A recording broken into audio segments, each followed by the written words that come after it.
Have you ever joined a random group chat by mistake? You know, maybe it was a spam link or a silly prank your friends pulled on you. But what if you couldn't leave? What if that chat knew everything about you? Tonight, I'm telling you the story of the group chat that never ends. It was just past midnight when Maya, a college student, was lying in bed, endlessly scrolling through her phone. Her room was dark, lit only by the pale blue glow of the screen. She was half awake, lazily swiping through memes and funny videos, when suddenly, a notification popped up. It wasn't from her friends. It wasn't from any app she recognized. It was a group chat invite. The name of the group was simple, yet chilling. We see you. At first, she just rolled her eyes, thinking it was spam. She almost ignored it. But curiosity, as it always does, got the better of her. She tapped the invite. Inside, the chat was almost empty.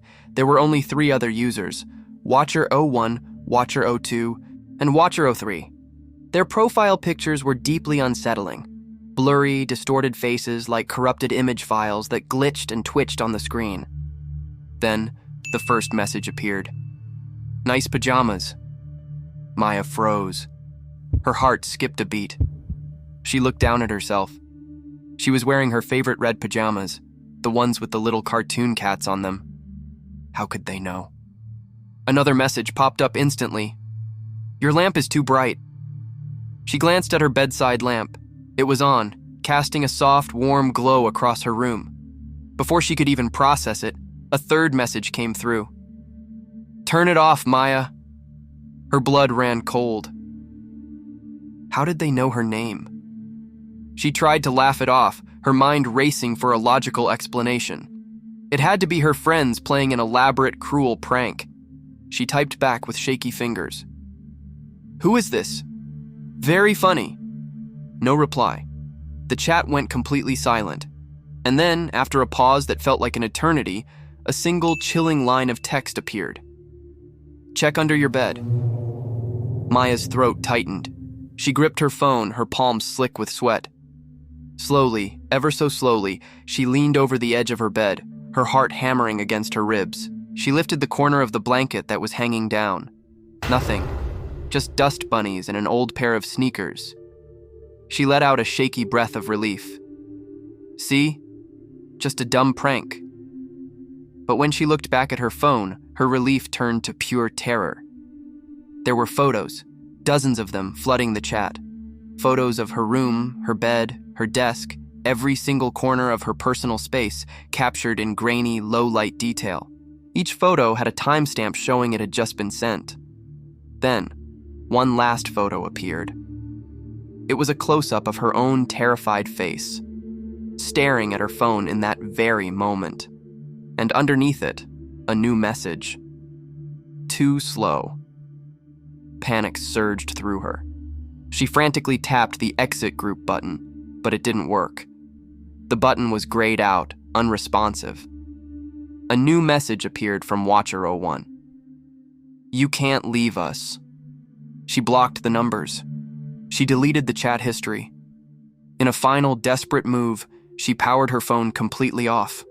Or so she thought, because seconds later, the screen lit up again, all by itself. The chat reopened.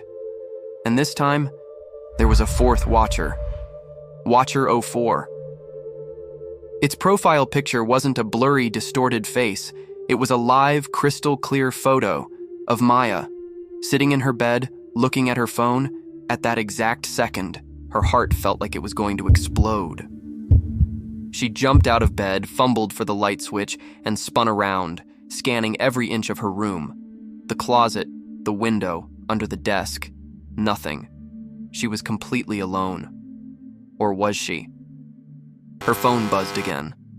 A new file had been sent. An audio file.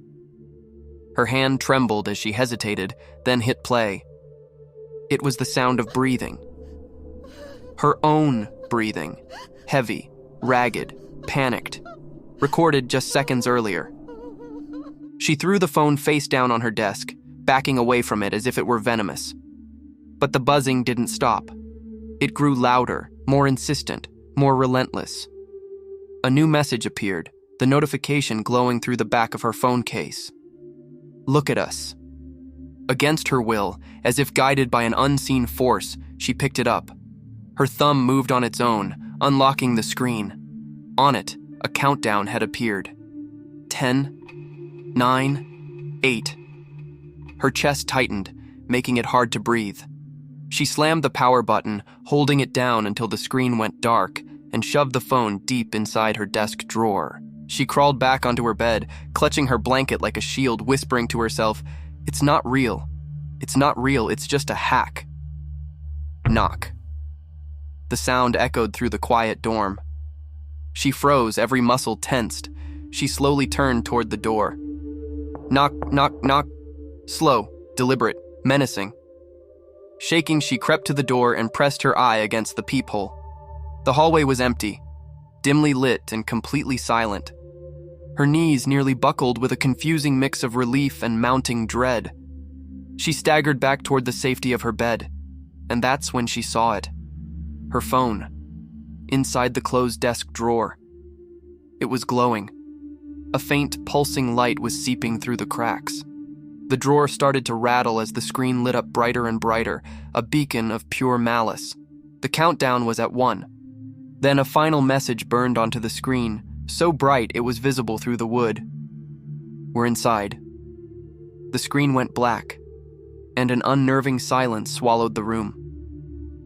The next morning, Maya's roommate returned to the dorm after staying at her boyfriend's. She called out for Maya, but there was no answer. The room was eerily still. The bed was neatly made, as if no one had slept in it.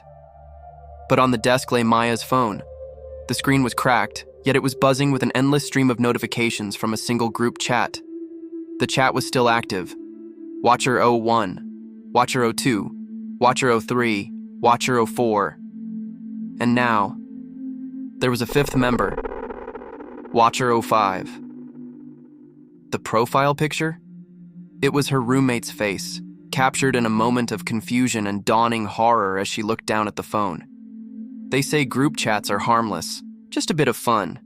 But if you ever get an invite you don't recognize from a number you've never seen, don't join. Because once they add you, you'll never leave. Thanks for watching. If you enjoyed this story and you don't want to be the next one invited to the group chat, make sure you like this video and subscribe to the channel. Stay safe out there.